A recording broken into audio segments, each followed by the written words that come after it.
क्या आपने भी पिछले कुछ सालों में सिर्फ स्मॉल कैप फंड के रिटर्न्स को देखकर स्मॉल कैप फंड के अंदर निवेश किया है और अब आपको लग रहा है कि भाई मार्केट में बहुत कुछ हो गया, बहुत सत्यानाश पिट गया है स्मॉल कैप का, अब मुझे क्या करना चाहिए? और उससे भी इंपॉर्टेंट बात यह है कि 2026 जो आ रहा है, 2026 कैसा रहने वाला है स्मॉल कैप फंड को लेकर, वहां पर क्या क्या रिस्क के फैक्टर्स होंगे और क्या क्या बेनिफिट हो सकते हैं और क्या क्या चीजें, क्या क्या कारण हो सकते हैं जो कि स्मॉल कैप फंड को ड्राइव करने वाले हैं। तो इन तमाम तर मुद्दों पर आज की इस वीडियो में हम बिल्कुल डिटेल से बात करेंगे, जिससे आपको पूरा आउटलुक पता चल जाएगा कि भाई 2026 का जो सिचुएशन रहने वाला है खासतौर से स्मॉल कैप फंड के लिए और मार्केट के लिए, वो कैसा रहने वाला है।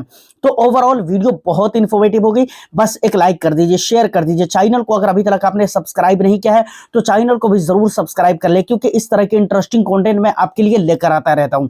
देखिए, सबसे पहले अगर हम बात करें 2026 की, तो 2026 की बात करने से पहले हमारे को 2025 को देखना पड़ेगा और इसका जो करेंट सिचुएशन है मार्केट का, उसके ऊपर थोड़ी सी बात हमारे को जरूर करनी पड़ेगी।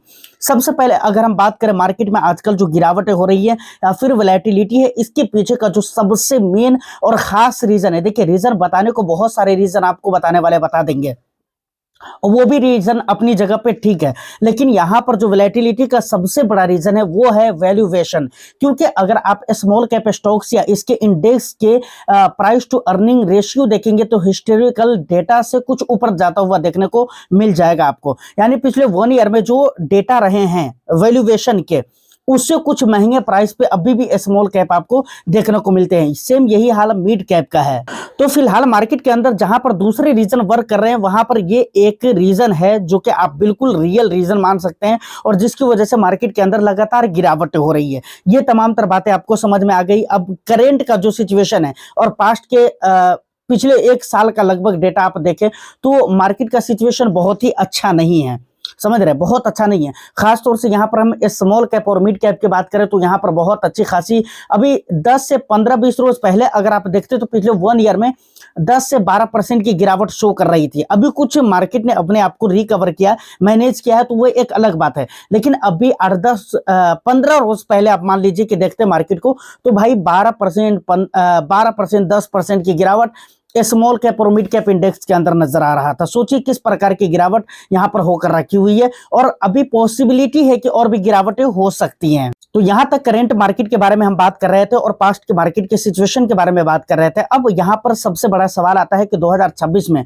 जो कि हमारा मेन टॉपिक रहने वाला है, कि 2026 की अगर मैं बात करूं तो यहां पर 3 ऐसे फैक्टर्स होंगे जो कि मार्केट को और खास तौर से स्मॉल कैप को यहां पर ड्राइव करने वाले हैं, समझ रहे हैं ना।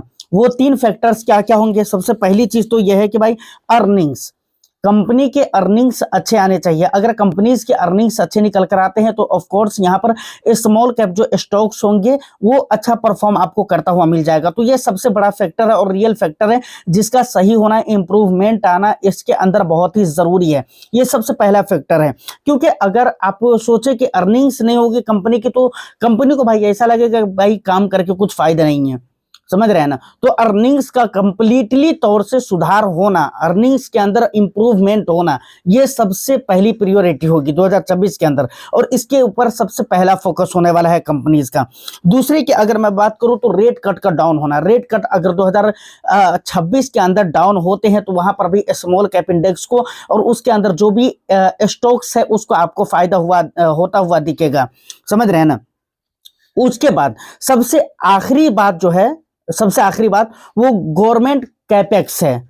गवर्नमेंट कैपेक्स यानी 2026 के अंदर इंफ्रास्ट्रक्चर और मैन्युफैक्चरिंग, ये 2 ऐसे सेक्टर्स हैं सरकार जिसके ऊपर पूरा फोकस करेगी। बिल्कुल सीधे तौर पे इन दोनों सेक्टर्स के ऊपर फोकस करने वाली है और इन दोनों सेक्टर्स के ऊपर अगर गवर्नमेंट फोकस करती है तो इससे बहुत ज्यादा कॉन्ट्रैक्ट और प्रोजेक्ट स्मॉल कैप कंपनीज को दिलाए जा सकते हैं, मिल सकते हैं और इससे स्मॉल कैप को बहुत ही ज्यादा फायदा होगा। एक बात और भी मैं यहाँ पर आपको बताता हुआ चलूं कि भाई अर्निंग्स के अंदर अगर सुधार आती है, रेवेन्यू प्रॉफिट के अंदर अगर सुधार आती है, रेट कट अगर डाउन रहते हैं तो यहाँ पर ऐसा नहीं है कि सिर्फ स्मॉल कैप को फायदा देखने को मिलेगा, नहीं, ओवरऑल मार्केट के अंदर आपको फायदा देखने को मिलेगा। लेकिन खास तौर से अगर ये 3 चीजें होती हैं तो स्मॉल कैप को बहुत ही ज्यादा फायदा देखने को मिलेगा। और खासतौर से स्मॉल कैप इंडेक्स और मिड कैप की अगर मैं बात करूं तो इन तीन चीजों के ऊपर डिपेंडेंट रहेंगे 2026 के अंदर। अगर ये तीन चीजें सही हुई तो of course small cap stocks को बहुत ही ज्यादा फायदा हो सकता है यहाँ पर। इसके अलावा अगर ये आपको जानना है कि भाई आने वाले कुछ सालों के अंदर कौन कौन से सेक्टर्स हैं जहां पर आपको अच्छा ग्रोथ देखने को मिल सकता है, तो और भी दूसरे सेक्टर्स होंगे, जैसे हो सकते हैं ईवी होंगे, एनर्जी होंगे, डिफेंस हो सकते हैं, या फिर बैंकिंग एंड गुड्स वाले सेक्टर होंगे, एफएमसीजी, आईटी होंगे और फार्मा, इस तरह करके और भी सेक्टर्स होंगे। उनमें आप दो सेक्टर और भी इंक्लूड कर सकते हैं। जैसे यहाँ पर मैंने आपको बता दिया है कि एक तो है मैन्युफैक्चरिंग और दूसरा है क्या, इंफ्रास्ट्रक्चर। और ये दोनों अभी इंडिया की जरूरत है, इसलिए इन दोनों के ऊपर सरकार का पूरा फोकस पहले भी होगा और मुझे पहले भी था और अभी भी इस साल भी हो सकता है। बजट की अगर मैं बात करूं 2025-26 के जो बजट आ सकते हैं उसमें भी इसके ऊपर हो सकता है कि अच्छा ख्याल रखा जा सकता है। लेकिन बजट के बारे में बहुत ज्यादा उम्मीदें अभी आपको लेकर नहीं चलनी चाहिए, क्योंकि पिछले बार भी बजट को लेकर हम लोग बहुत ज्यादा उम्मीद लेकर चल रहे थे, बाद में जो बजट आया तो वो बहुत दिल दहला कर रख दिया था। तो इसलिए बजट को लेकर बहुत ज्यादा उम्मीदें आपको नहीं लेकर चलनी चाहिए। यहां तक ये सारी बातें कंप्लीट हो जाती। अब यहाँ पर दो रिस्क भी होंगे, दो तरह के रिस्क भी होंगे। सबसे पहली चीज यह है कि वोलेटिलिटी। स्मॉल कैप फंड के अंदर आपको मालूम है कि 10 से 15% की गिरावट नॉर्मल बात है साल के अंदर हो जाना, और ये लगभग हर साल हो ही जाते हैं, ठीक है। तो 10 से 12%, 15% की गिरावटें यह आम बात है, जिसके लिए आपको बिल्कुल प्रिपेयर रहना चाहिए। अगर आप लॉन्ग ड्यूरेशन के लिए निवेश कर रहे हैं तो ही आपके लिए यहाँ पर प्रॉफिट हो सकते हैं, अदरवाइज आपको यहाँ पर आने की भी जरूरत नहीं है और आपको आना भी नहीं चाहिए। उसके बाद लिक्विडिटी के इश्यूज हो सकते हैं, लिक्विडिटी रिस्क हो सकते हैं। लिक्विडिटी रिस्क क्या होते हैं कि जब मार्केट के अंदर लगातार गिरावटें होने लगती है तो वहां पर स्मॉल कैप स्टॉक्स को सेल करना है या स्मॉल कैप म्यूचुअल फंड को सेल करना है, क्योंकि जब आप म्यूचुअल फंड के अंदर सेल की रिक्वेस्ट डालते हो ना तो फंड मैनेजर क्या करते हैं, कुछ स्टॉक्स को सेल करके फिर आपके पैसे आपको रिटर्न कर देते हैं, जो भी आपके इंटरेस्ट वगैरह रहते हैं वो सारा कुछ, ठीक है। तो स्मॉल कैप को सेल करना जरा मुश्किल सा होता है, ठीक है। तो इसीलिए मैं बोल रहा हूं कि भाई यहाँ पर लिक्विडिटी के भी कुछ प्रॉब्लम हो सकते हैं, जिसके ऊपर आपका खास ख्याल होना ही चाहिए, बिल्कुल खास ख्याल होना चाहिए। यहाँ पर ये दो रिस्क रेशियोज है और रिस्क फैक्टर हैं जिसे आप लेकर चल सकते हैं। उसके बाद सॉल्यूशन क्या है, आखिर हम इस तरह के नुकसान से और 2026 के अंदर हमारे को नुकसान ना हो, इससे बचने का सॉल्यूशन क्या है, इससे बचने का रास्ता क्या है। तो सबसे पहली चीज है कि भाई आपको लमसम से बचना चाहिए, क्योंकि लमसम आप ना मार्केट के किसी एक ही लेवल पर बहुत सारा पैसा निवेश कर देते हैं एक साथ। तो लमसम से आपको बचने की कोशिश करना चाहिए, बहुत ही इंपॉर्टेंट चीज है।